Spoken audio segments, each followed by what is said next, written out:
La chronique bourse, la quotidienne Zone Bourse, Anthony Bondin.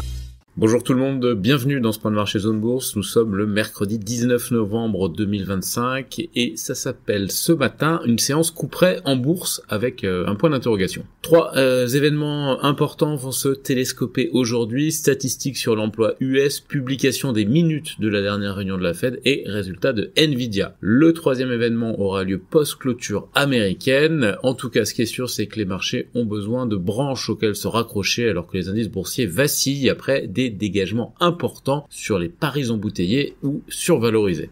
La date du 19 novembre est importante cette année et pas seulement parce que c'est la journée mondiale des toilettes. Quoique, on peut toujours faire une analogie vaguement scatologique en imaginant que quelqu'un est en train de tirer la chasse d'eau sur les marchés actions, mais en appuyant pour le moment sur le bouton du petit débit. Ce 19 novembre donc, on aura droit à trois actualités importantes pour le monde financier. La première, elle est un petit peu défraîchie, c'est l'annonce de la situation du marché du travail aux États-Unis au mois d'octobre qui a été décalée d'une douzaine de jours à cause du blocage budgétaire à Washington. La seconde, elle est un peu plus fraîche, ce sont les résultats de l'entreprise la plus richement valorisée du monde, Nvidia, mais ça se passera donc en soirée après la clôture américaine. Et la troisième, plus convenue mais non dénuée d'intérêt, c'est la publication du compte-rendu de la dernière réunion de la Fed. C'est prévu à 20h, c'est donc post-séance européenne, mais en plein pendant la séance aux États-Unis. Alors pour résumer, voilà comment ça va se passer aujourd'hui en trois questions. Première question, est-ce que les données sur l'emploi d'octobre aux États-Unis qui seront diffusées à 14h30 et les minutes de la dernière réunion de la Fed à 20h vont refaire pencher la balance en faveur d'une baisse de taux américain le 10 décembre prochain. Deuxième question, est-ce que les résultats de Nvidia qui seront donc diffusés à 22h20 ce soir vont rassurer le marché sur le super cycle de dépenses de l'IA? Et enfin, est-ce que la combinaison des trois événements précités peut réveiller la libido des investisseurs en actions? Parce que oui, depuis quelques jours, une purge a démarré sur les actifs à risque, vous l'avez bien vu, et si le Bitcoin s'est stabilisé hier, le Nasdaq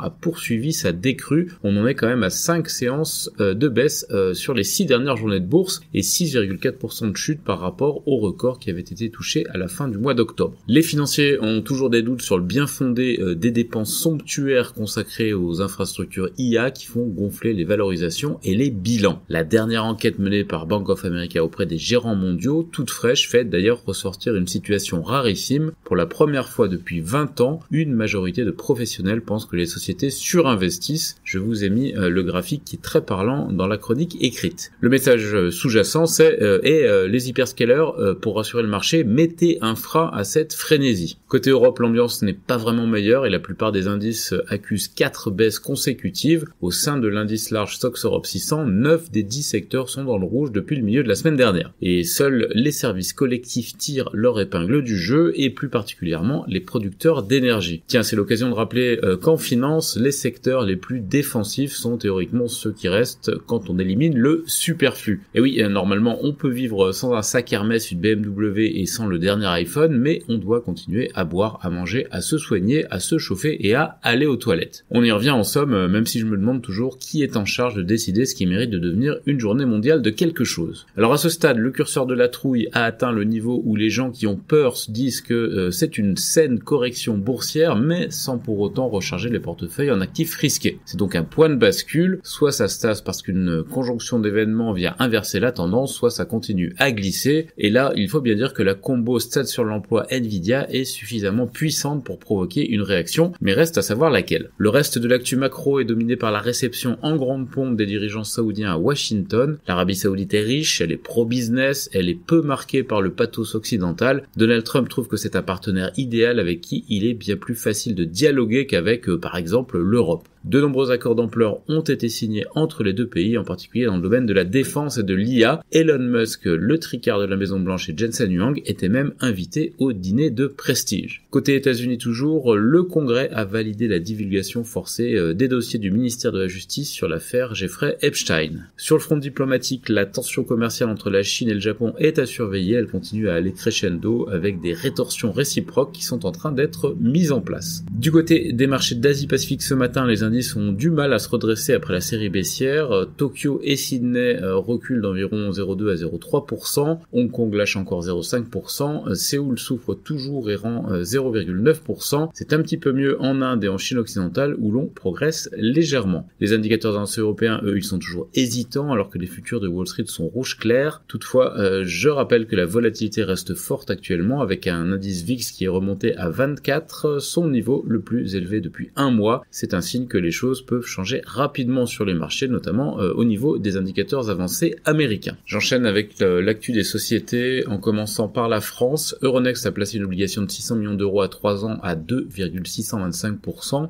SAP, le groupe allemand, s'allie à Capgemini, Mistral et Bleu pour proposer des solutions de cloud souverain. Stellantis a élargi l'accès à la recharge de véhicules électriques grâce à l'intégration du réseau Supercharger de Tesla. Le trafic autoroutier de Vinci était en hausse de 1,9% en octobre. Chez Sodexo, le nouveau directeur général Thierry Delaporte prendra aussi en charge en direct les activités en Amérique du Nord. JC Deco a finalisé le plus grand réseau mondial de sanitaire public automatique à Paris. C'est encore 2 saisons apparemment. OP Mobility et Yanfeng renforcent leur filiale commune chinoise avec de nouvelles activités. Interparfum a abaissé son objectif de revenu 2025 et a prévenu d'une année 2026 de transition. Solution 30 remporte un contrat en Belgique dans la signalisation ferroviaire. Le conseil d'administration de Viridien a dissocié les fonctions de PDG. Ellenberg va prendre la direction générale pendant que Sophie Zurkia deviendra présidente. Steve a renouvelé 20 millions d'euros de commandes auprès de Tesla pour l'année prochaine. Leaf décroche un contrat pluriannuel pour fournir plus de 200 tonnes d'hydrogène. Genoway a salué la montée en puissance de sa filiale en Chine et Tonner Drone émet 2,5 millions d'OPSA. On a quelques publications en vue aujourd'hui en France, Swatec, Elior, Groslo ou encore Actia. Ailleurs en Europe, AB InBev serait proche d'un rachat de Beatbox, fabricant de punch festifs pour 700 millions de dollars selon le Wall Street Journal. Volkswagen a mis un frein à ses investissements en Inde et cherche un partenaire local selon Bloomberg. Nestlé Waters peut continuer à vendre l'eau Perrier en France après le rejet de la plainte de l'UFC Que Choisir. Les bénéfices d'eDreams Audigeo bondissent malgré un ralentissement de la croissance du nombre d'abonnés. Genmab a obtenu l'autorisation de la FDA pour un traitement combiné contre le lymphome folliculaire. Bajaj Auto finalise l'acquisition